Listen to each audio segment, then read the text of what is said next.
Jó reggelt kívánok, sziasztok! Rikári vagyok. A mai részben éppen Aradon kezdünk, és a mai videó témája az a pusztai villamos vagy vidéki villamos, a helyközi villamos következik. Ugye Transnisztriában utaztunk helyközi trollival, itt Aradnál pedig helyközi villamossal fogunk tudni utazni Aradról Gyorokra. Ez ilyen 20-valahány kilométer, és több településen keresztül közlekedik a villamos, valaha egyébként hév volt, de ne szaladjunk ennyire előre, majd menet közben elmesélem a történetét. Megvettük a jegyet online, ilyen online jegy, le kell csippantani a villamoson, 12 lejbe kerül Aradtól Gyorokig, és nem sokára megindul a nagy utazás. Csak elsőként megisszuk a kávét, itt a K betűs áruház, grillterasza melletti kávéautomata a Café Pointban. Ide is értünk a villamos megállóba ezen a szép ködös reggelen, és ha megnézitek, ez a 11-es és 12-es járat megy Gyorokra, és hát nem túl bő a kínálat, azt mondja, a 11-esből van 2, 4, 6, 8, 9 egy munkanapon, és 12-esből 3, úgyhogy mi ezzel a 8 óra 3-as járattal, a mai második járattal fogunk menni. Azért ez is sokat elmondta, hogy 8 óra 3, és ez még csak a második járat, ami közlekedik. Hétvégén még kevesebb menet van, ugye akkor csak a 11-es jár, 2, 4, 6, 8 menetet megy. Egyébként van egy harmadik viszonylat is Gyorokra, de az nem jön be Aradra, a 14-es, az a vegyi művektől indul, az útközben lesz egy elágazásunk, ott van a vegyi művek, és annak csak egyetlen egy menete van, csak kifelé és csak hétköznap reggel. Szóval eléggé ritkás ez a menetrend, hiába van 3 viszonylat. 8 óra van, 3 perc múlva lenne ideje a villamosnak, de még nincs kiírva a miénk. De megtudhatjuk, hogy miért. Azért nincs, mert van egy negyed óra késése. 8 óra 20-ra várható az applikáció szerint. Pont a megállóban van a szakasz. Ez érdekes.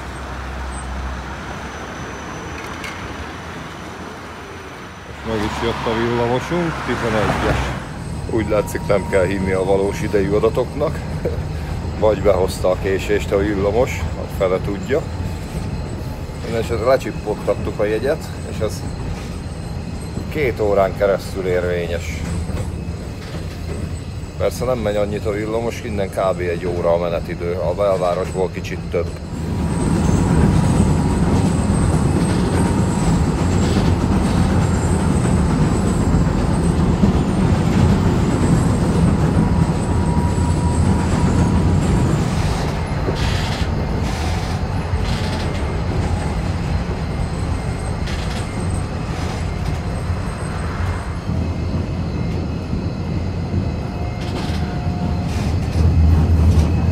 Itt Arad környékén ugye ilyen síkságon, alföldi tájon zögykölődünk.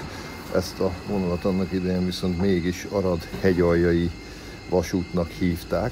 Ennek az az oka, hogy ugye Gyorokot, ha elérjük, akkor ott már kezdődnek a hegyek, és egyébként gazdag bortermővidék most is, és akkor is az volt, és hát az 1890-es években határozták el, hogy ezt a vonalat megépítik. Hát sokat kellett várni arra, hogy az építés megkezdődjön. Ha jól tudom, 1896-ban határozták el, és az építés csak majdnem 10 év múlva, 1905-ben kezdődött meg, és 1906-ra adták át a vonalat Aradtól Gyorokig, és volt 2 folytatása is, ott ketté ágazott a vonal, jobbra, tehát dél-kelet felé, Mária-Radnára, valamint észak felé, Pankotára is volt egy vonala annó. Ma csak Gyorokig mennek a villamosok.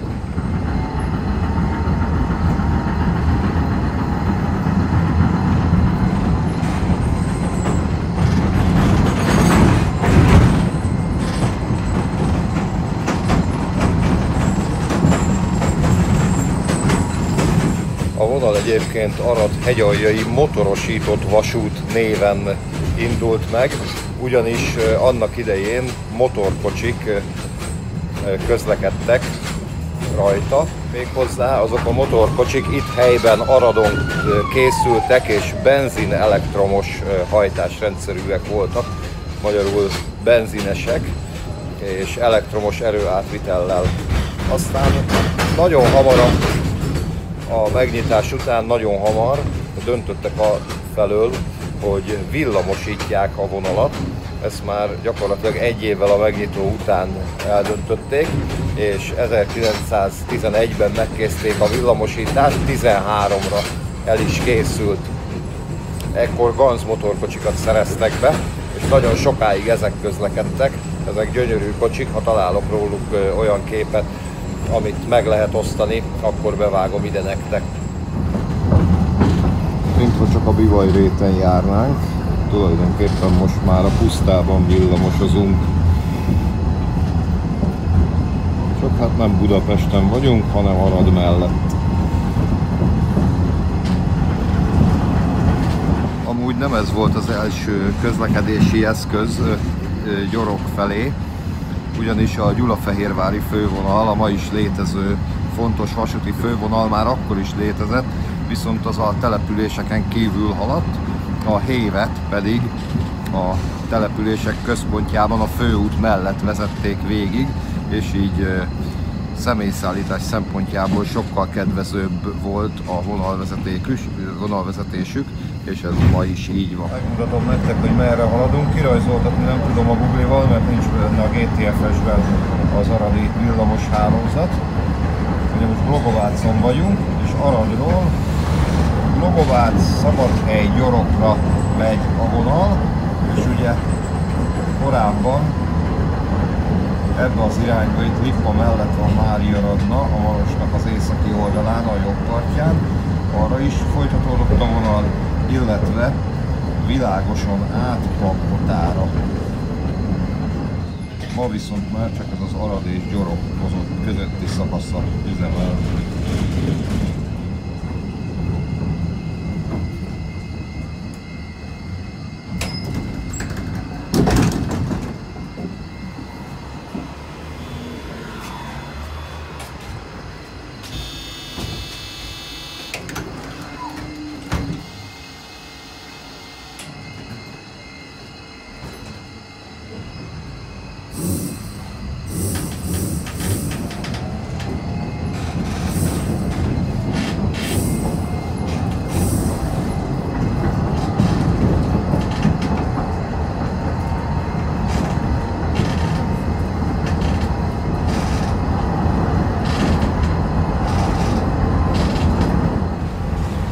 Villamosításkor a vonalon egyébként 1500 voltos egyenáramú hálózat épült ki, és így üzemeltek a hévek.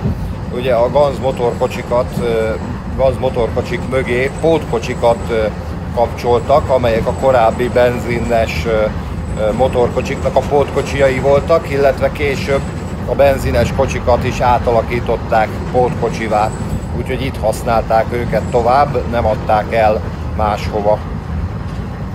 A trianoni békeszerződés után egyébként a vonal ugye hát Romániához került, és a Csefere, a román államvasutak állagába helyezték, és a román államvasutak üzemeltette sokáig, és egyébként érdekesség, hogy egészen 1965-ig ez volt az egyetlen villamosított vasútvonal Romániában, és egyébként ez volt az egyetlen, ami keskeny nyomközű és villamosított, ugyanis ennek a vonalnak, mint az aradi villamos hálózatnak a nyomtáva 1000 mm, vagyis méteres nyomtávon közlekedünk.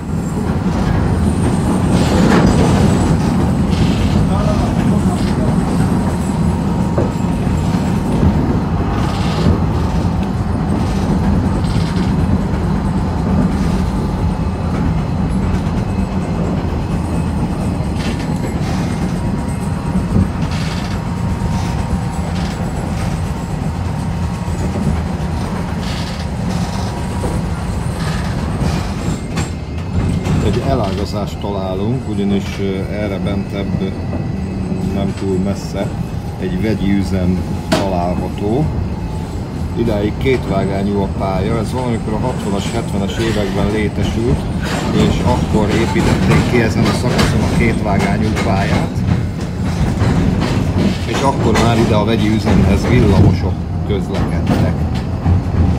Ez az elágazás egyébként 1,2 km hosszú, és tulajdonképpen ennek az üzemnek a kapcsán megnövekedett ugye a vonalon a forgalom. Ez most ugye nem látszik, mert reggel pont a csúcsiránnyal szemben közlekedünk, és nem a vegyi üzemhez megy a villamos.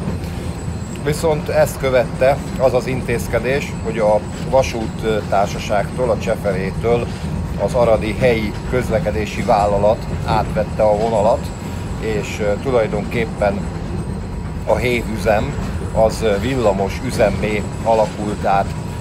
Ezután ugye nyugdíjazták a régi Ganz motorkocsikat, amik ekkor már 60 évesek voltak. Egyébként Zöld Nyílnak nevezték őket, mert hogy amikor az államvasúthoz kerültek, akkor szürkéről átfestették őket zöldre. Szerencsére ezekből a régi kocsikból maradt meg. Van is egy múzeum Gyorokon, de nincs állandó nyitvatartása, úgyhogy sajnos nem fogjuk tudni megnézni, majd később egy komolyabb szervezés kapcsán megpróbálom megszervezni, hogy bejussunk a múzeumba. Amikor villamos lett a vonal, akkor jellemzően timis villamosok közlekedtek, illetve tátrák ezen a vonalon. Egyébként voltak olyan timis villamosok, amiket kifejezetten elővárosi belső terűre alakítottak át, 2+1-es üléselrendezéssel, párnázott ülésekkel, és a 90-es évekig volt jellemző ez a járműállomány. Onnantól használt német villamosok érkeztek Aradra, és ezek közlekednek egyébként ezen a vonalon a mai napig is. Érdekes, hogy az aradi villamoshálózat más részein közlekednek már korszerű Astra Imperio villamos kocsik is, de ezen a vonalon csak ezek a régi német kocsik járnak.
Itt az egyvágányú szakaszon kitérős rendszer van. Most is egy ilyen kitérőbe álltunk be. Láthatjátok, hogy ott a másik vágány. De most ahogy elnézem, nincs szemközt érkező járat. Már majd mindjárt meglátjuk.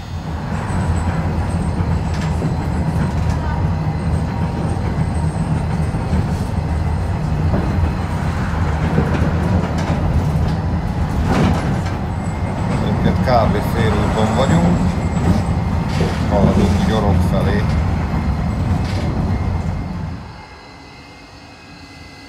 Újabb kitérő, jön szembe a másik villamos.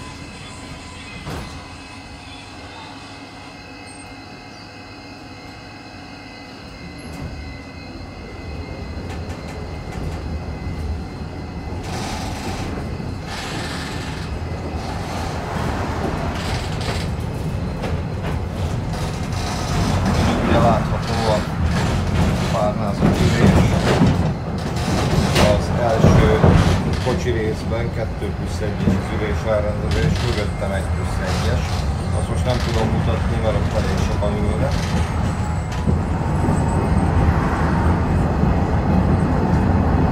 temető mellett elhaladva elhagyjuk a települést, és ismét a pusztában fogunk haladni. Kezd felszállni a köd, úgyhogy talán egy picit látványosabb lesz az utazásunk.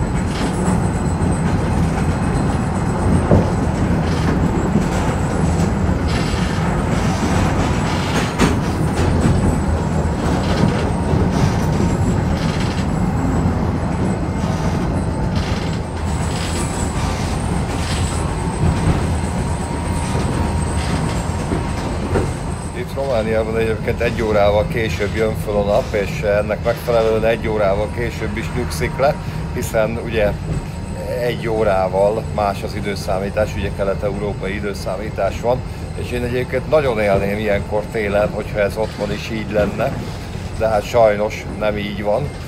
Tehát itt még így télen is 5-ig világos van, cserében reggel később világosodik ki.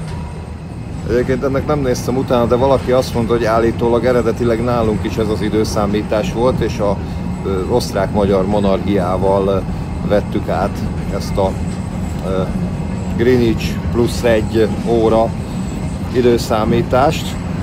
Nem tudom, hogy ez igaz-e, minden esetre mondom, én élném, hogyha itt is később nyugodna le a nap, főleg téli időszakban, amikor rövidek a napok.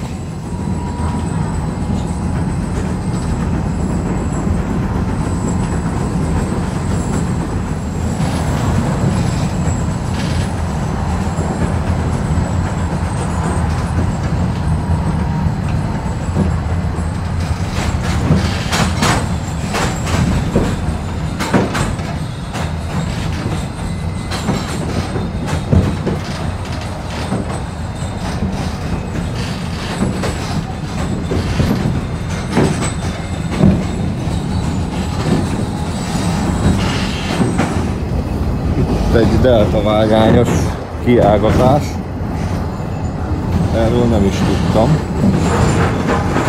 Ez lehet, hogy csak egy ilyen közbenső fordító rész.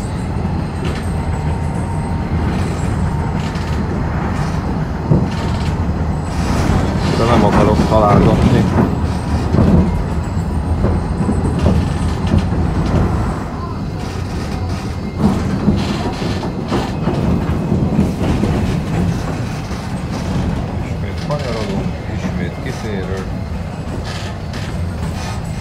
Megállunk.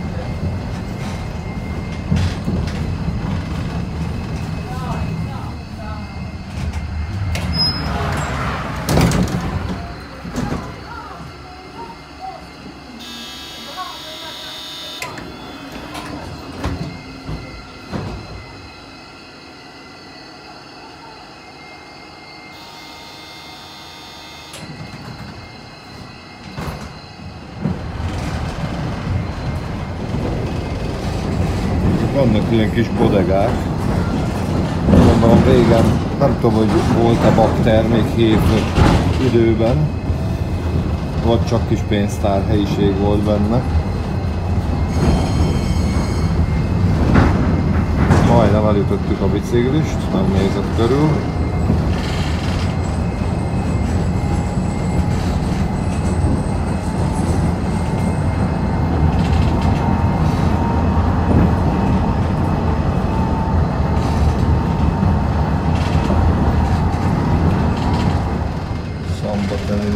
Szabad helyen vagyunk.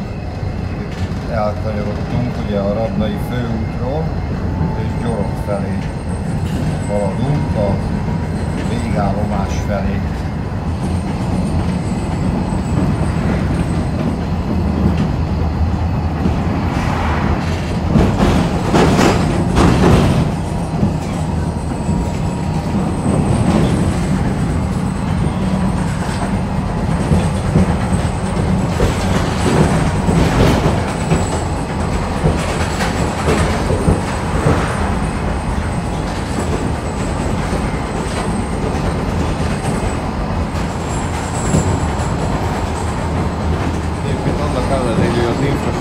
Eléggé lelapott, és ugye a kocsik sem a legújabbak.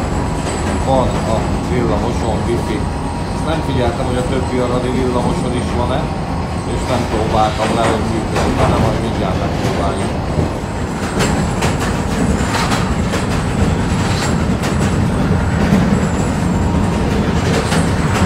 És felmentem mindent.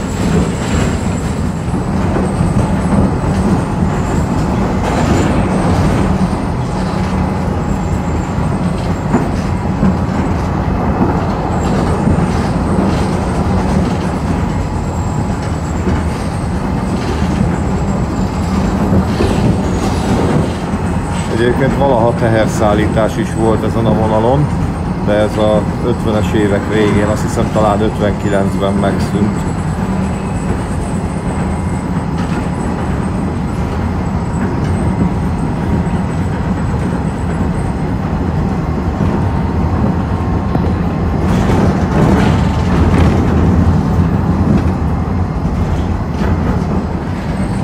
Sóderbányák között szöcskölődve érünk be Gyorokra.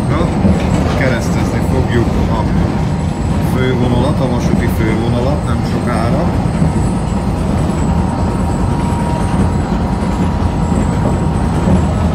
Persze ez korábban egy színbeli keresztezés volt, ma a felüljáron halad át a villamos. Nem sokára látni fogjuk. Ott a távolban már látszik, hogy miért hívják hegyaljai, Arad hegyaljai motorosított vasútnak, hiszen ott már látszódnak a hegyek.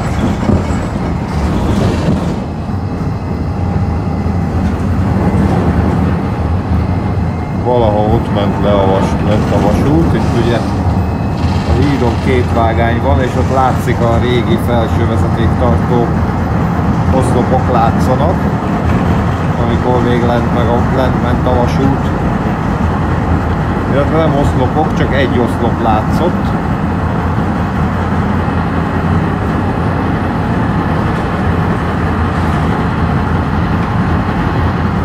Ott a nagy vasút, a fővonal. Kétvágányú természetesen. Ugye ez a Budapest-Bukarest fővonal tulajdonképpen. És itt a túloldalon itt még a régi vágány is megvan. Mindjárt látjuk itt a temető előtt.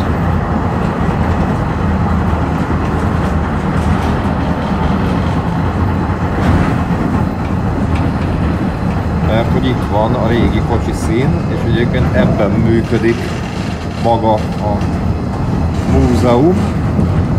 Ott egy Tátra kocsi. És ott vannak a Timis kocsik. Hát bent van a régi évkocsiból is.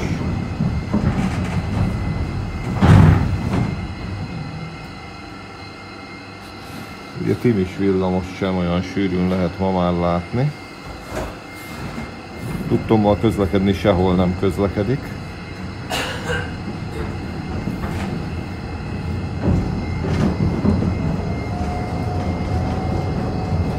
Tulajdonképpen a következő megálló az már a végállomás lesz.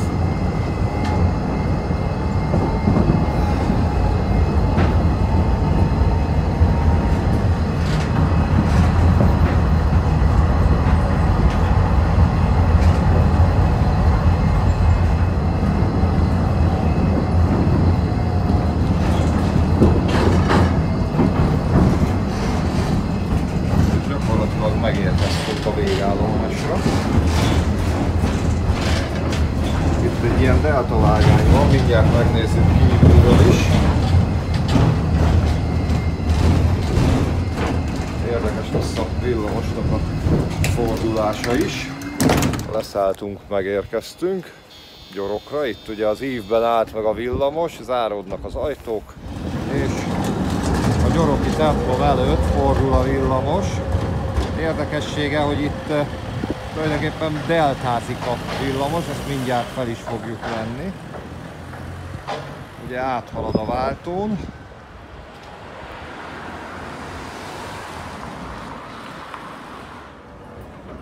Gyakorlatilag egy ilyen tolatási mozgás keretében, egyébként ott van a járművezető a kocsi végében, ami most az eleje. És ott is van egy ilyen segédvezető pont. épp tűzik ki a román zászlókat és integettek a villamosnak. Úgyhogy ilyen deltázással fordul itt meg a villamos.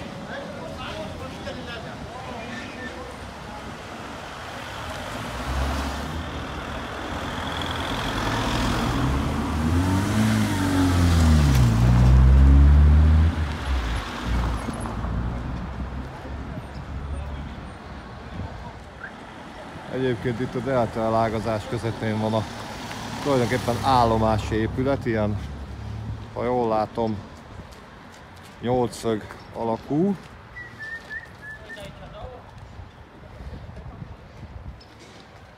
És egyébként arra, ahol a villamosunk áll,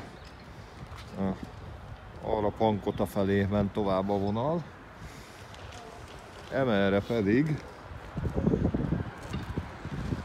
pedig Radna irányába. Hát ebből csak néhány méter vágány van meg. Nagyon sok régi hangulatos képet nézegettem erről a végállomásról, amikor itt még a régi hévek jártak. És hát most a villamos közlekedik. Egyébként az állomás épületen ilyen régi képek találhatók, ezt mindjárt meg fogjuk nézni. Itt jön az autó, átmegyünk akkor, mert megállt. Ecsnitből áthaladunk és megnézzük itt a régi képeket. Hát ugye itt van egy 1908-as, amikor még a motoros kocsik jártak.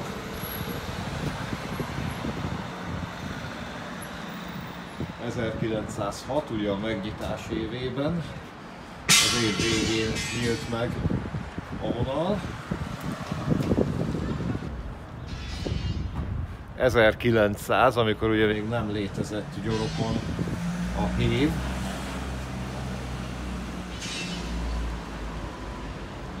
...1895, amikor még szintén nem létezett. Ott a vigyázz, nagy feszültség. És akkor most már teljesen körbejárjuk itt a helyet. 1930-ban már ugye villamosított kocsik mentek. Ugye látszanak a Ganz motorkocsik. Egyébként a motorkocsiból 15 darab volt, tehát elég komoly üzem volt itt. Szerintem a mai üzemet egy ilyen 5-6 szerelvénnyel megoldják, így ahogy nézegettem a menetrendből, de lehet, hogy még annyi sem kell. Ugye itt van ez az ominózus épület, ahol vagyunk, 1914-ben már a villamoskocsikkal, és szintén 1913-ban 2013-ban a villamosítás 100 éves évfordulójára állítottak itt egy picike kis emléktáblát. Hangulatos karácsonyi dekoráció van itt a kisváros főterén. Háttérben a villamossal, a templommal. És egyébként 3 templom is van itt a település központjában, majd mindjárt megnézzük, hogy milyenek, csak mindjárt indul a villamos, azt még felvesszük.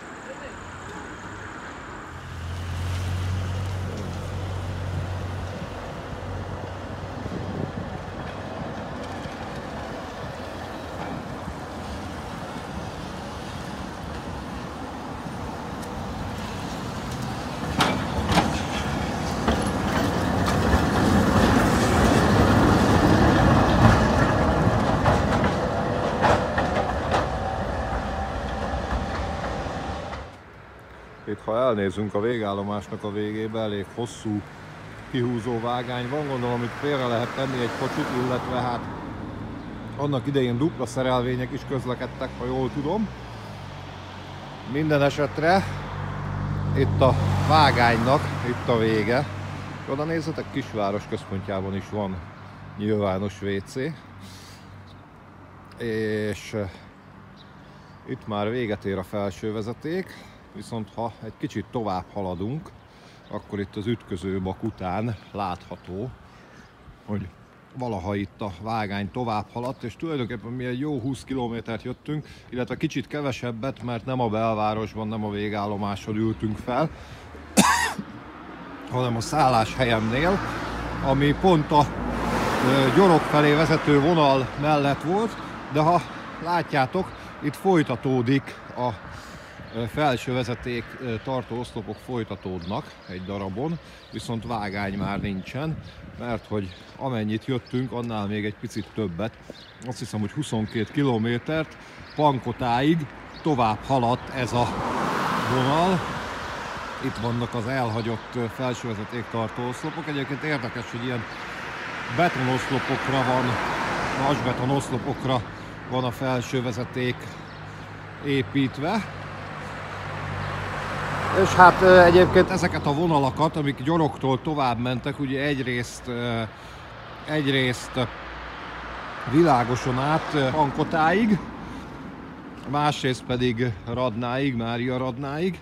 Ezeket a 90-es évek elején, ha jól tudom, 91-ben szüntették meg. Gyakorlatilag anyagi okokból nem tudták üzemeltetni, nem volt nagy a forgalma, és buszokkal váltották ki.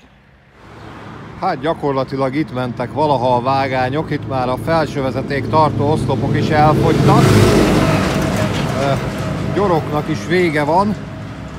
Egyébként, ha itt végig haladnánk ezen a 20 kilométeren, az ugye gyalog egy kicsit hosszú lenne, de ha végig haladnánk ezen a 20 kilométeren, akkor több helyen látnánk nyomokat, de ahogy én elnéztem, sineket, vágányokat nem, csak ilyen felsővezeték tartó oszlopokat helyenként megmaradtak nyomokban, felsővezeték tartó oszlopot tartalmaz az út széle. Amúgy itt mostantól időmilliómossá váltam Gyorokon, ugyanis 9 órára ért ki a villamos, 9 óra 10-kor visszaindult, és a következő járat az majd 11 óra 30-kor, fél 12-kor fog visszafelé közlekedni, tehát elég szegényes a kínálat, de hát ezt bekalkuláltam, ugye előre tájékozottam a menetrendről. Itt majd kávéfogyasztás és egyéb műveletek lesznek, illetve majd a Radna felé vezető vonalmaradványokat is meg fogjuk nézni. Meg megnézzük, hogy milyen felekezetek, templomai vannak itt, ha már 3 is van itt a kisváros központjában. És ha már itt vagyunk, akkor ezt a gyönyörű karácsonyi dekorációt is megnézzük itt Gyorok központjában. Ott integet a Mikulás. És arra a templomra hát nem sikerült rájönni, hogy milyen felekezet, kiírva semmi nincs. Én ránézésre katolikusnak nézném, de egyáltalán nem vagyok ebben biztos. És itt a Mikulás a rénszarvassal integet a gyoroki gyerekeknek és a villamos utasainak, ahogy elhagyják a kisvárost vagy falut. És nem csak Mikulás és rénszarvas, hanem mackó is van, méghozzá ilyen jeges mackó, kapcsolódva a télhez.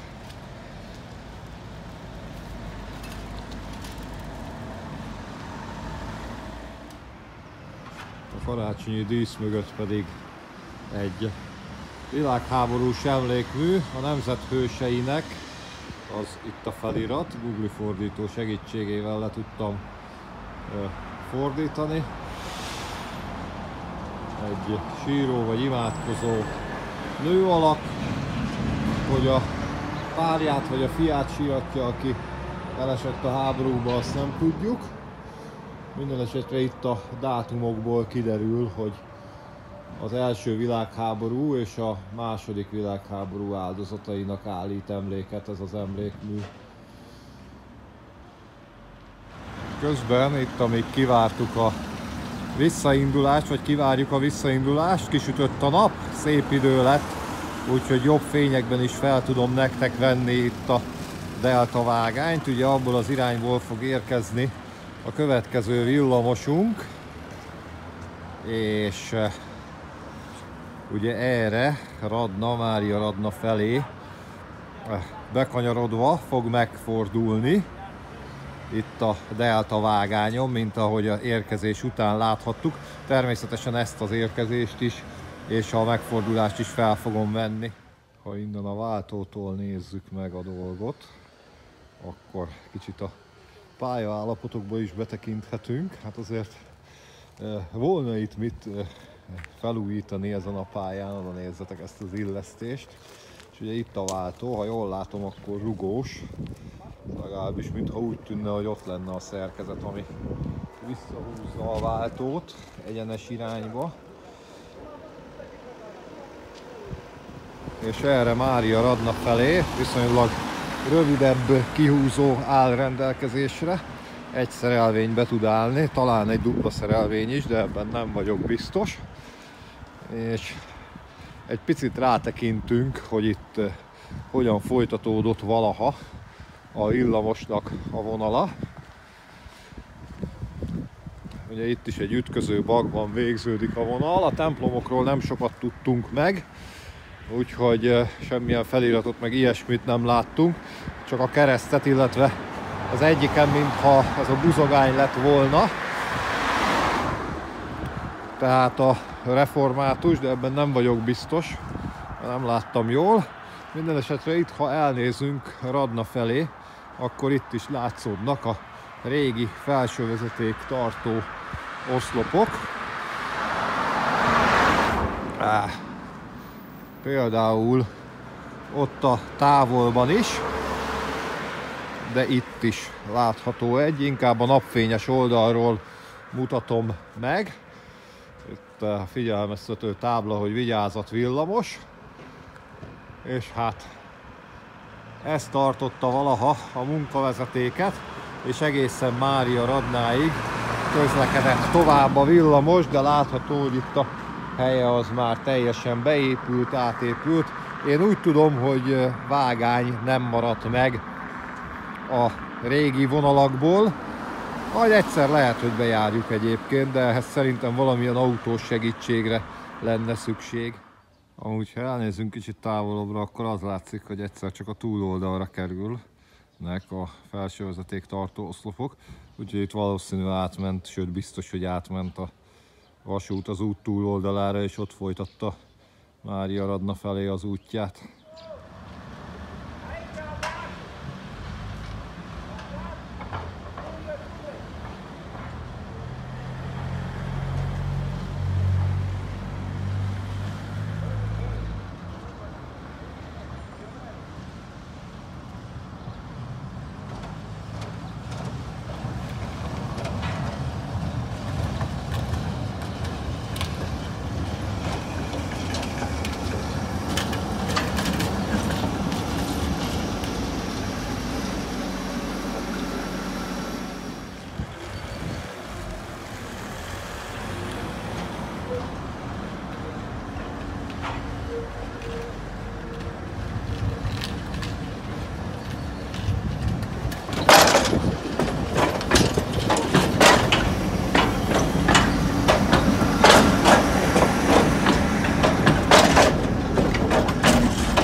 Tulajdonképpen pikpak elszaladt ez a bő 2 óra, egy kis kávézgatással, kávévlog felvétellel.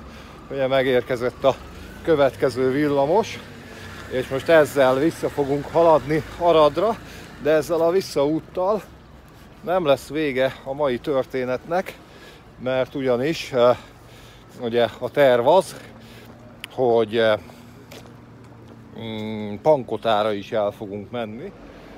És akkor ez a kocsi, amivel most fogunk visszamenni, bár ugye német eredetű, de egy kicsit színében hasonlít a zöld nyílhoz, ahogy nevezték ugye ezt a vasutat korábban, ahogy emlegettem, és most föl fogunk szállni, hogy lenekéssük, és vissza zötyögünk vele Aradra.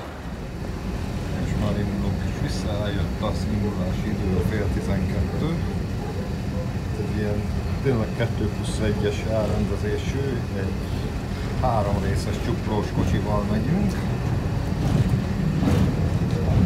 És ennek teljesen párnázott az ülése, nem csak a ülő része. Elhagyjuk Gyoropot nem sokára. És zötyögünk van ott felé.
Elhaladunk a múzeum mellett. A Timis kocsit megnézzük. Illetve kocsikat, mert tulajdonképpen 2 kocsiról van szó. Nem tudom, hogy az pótkocsi-e, vagy 2 motor.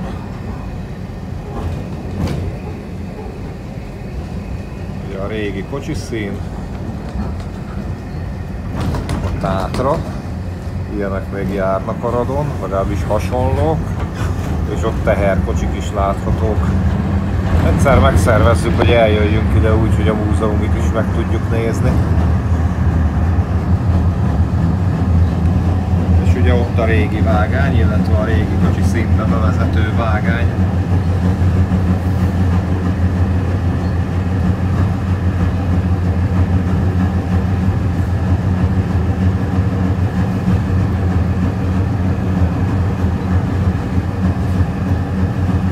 Visszafele is természetesen elhaladunk a vasúti fővonal fölött.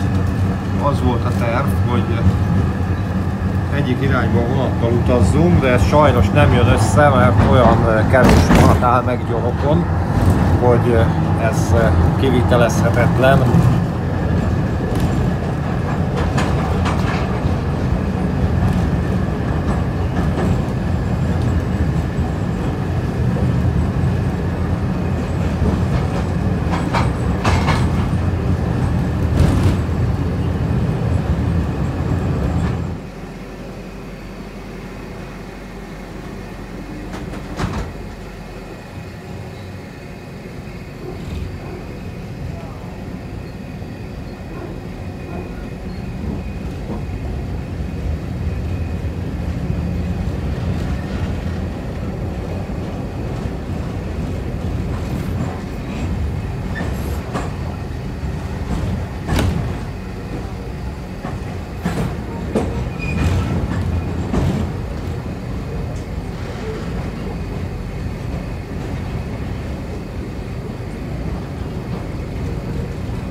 beadás.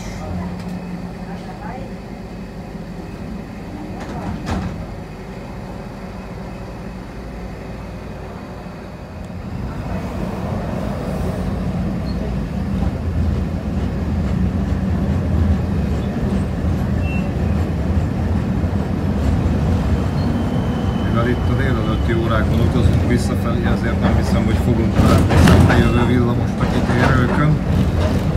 A szembejövő kocsi az szerintem már arra területén a kétvágányú szakaszon fog jönni.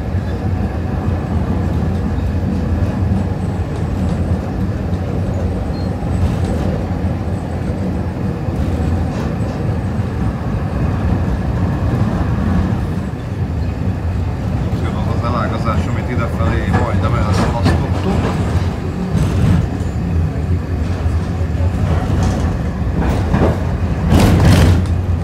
Tudom, hogy itt volt a vonalnak folytatása, vagy ez csak egy ilyen visszafogó hely, kvázi.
Itt a videózás érdekében a kocsi végébe ültem, de ez eléggé kirázza a belemet ez a vége. A kocsi vég, egy kicsit ilyen vesekő kirázó történet. Bár jó a rugózása, tehát nem olyan kemény, de azért fárasztó lesz így utazni majdnem egy órát. De hát mindent a videóért.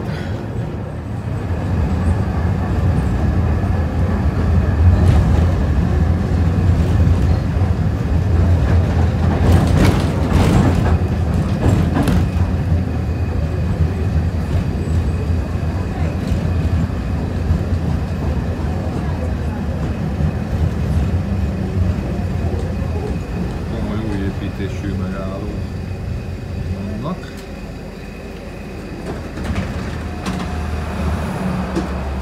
A kijelző viszont nem működik. Nem tudom, hogy mit mutatna normál esetben. Egy csupa 888-at mutat.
elágazáshoz. Delta vágány van, a Deltának ez az ága egy vágányú, de egyébként van rajta forgalom, ugye napi egy menet a 14-es, reggel a vegyi művektől Gyorokra, és innentől két vágányú a pálya.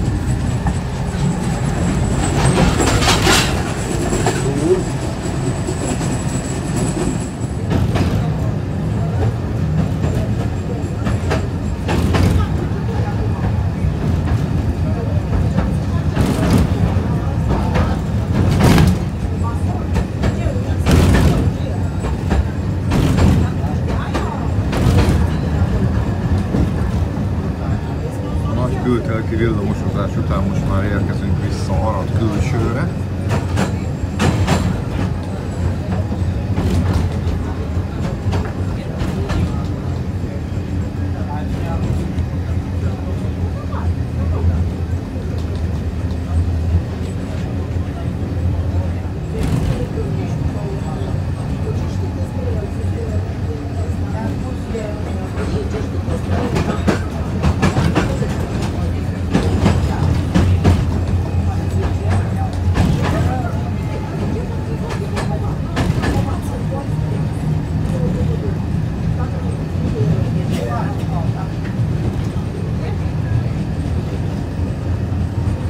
Keresztezzük a vasútvonalat, idefelé ezt nem sikerült felvenni, és felirat tanúskodik róla, hogy Aradon üdvözölnek minket.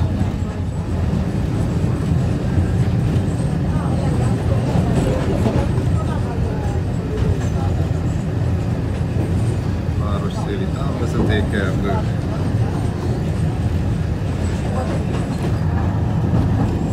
És itt már az áruházak és mindenféle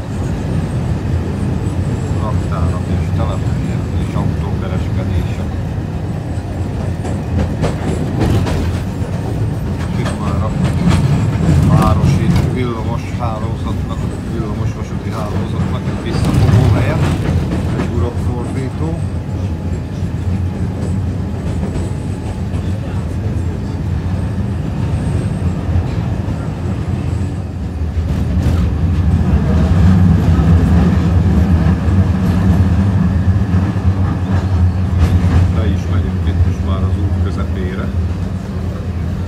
Ugye az út oldalán haladunk.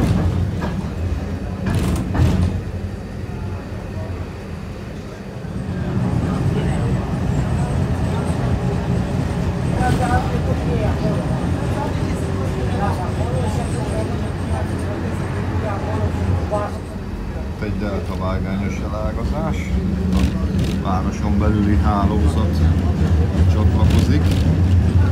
Ilyen urokjárat van ezen a részen, nagyjából párhuzamosan két vonal halad, és a 7-es megy az egyik irányba körbe, a 18B a másik irányba. És itt már jön szembe az alacsony padlós Imperió kocsi. Mi pedig nem sokára leszállunk. De jó az a bika.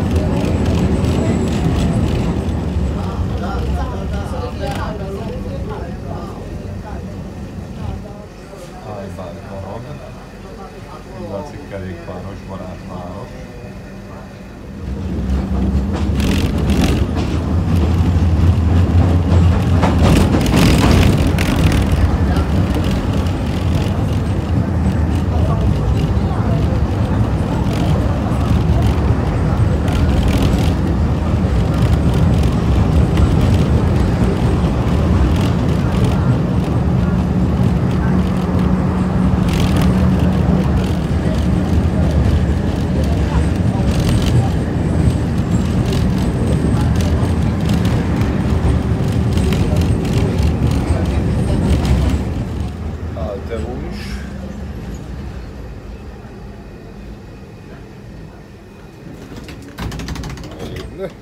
Megérkeztünk, leszállunk, de nincs még vége a videónak, mert hogy akkor folytatni fogjuk.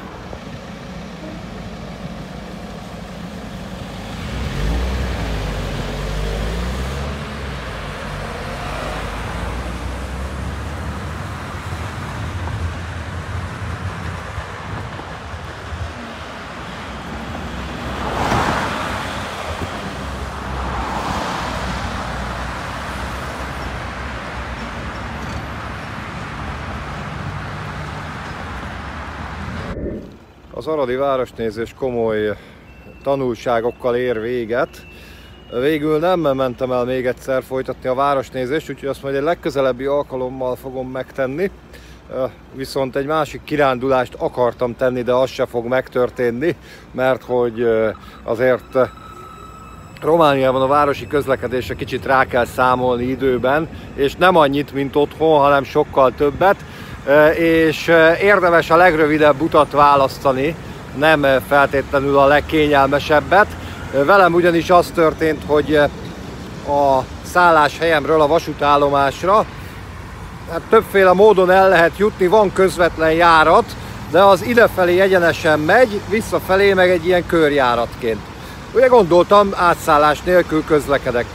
Van közvetlen járat, ilyen 2 óránként az ugye pont nem jött, és van járat átszállással, ami ugye a másik irányba körjárat, viszont az nem a vasútállomásra megy.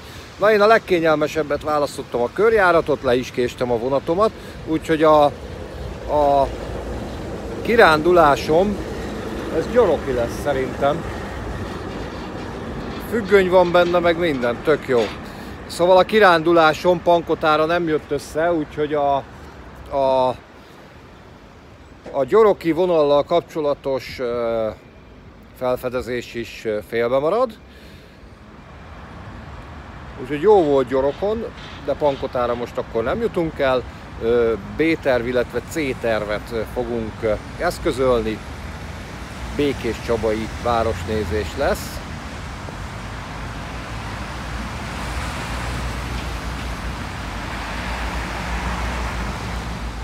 Úgyhogy akkor én az aradi és a gyoroki videóból most kiköszönök, ezt a snittet 2 videóban is látni fogjátok. Én nagyon köszönöm a megtekintést, remélem, hogy tetszettek a videók. Röhögjetek egy jót Rikári bénázásán, lájkoljátok a videót, támogassátok a csatornát a leírásban lévő linkeken, és jövök a következő izgalmas videóval. Rikári volt a Maradról, sziasztok! Tschüss!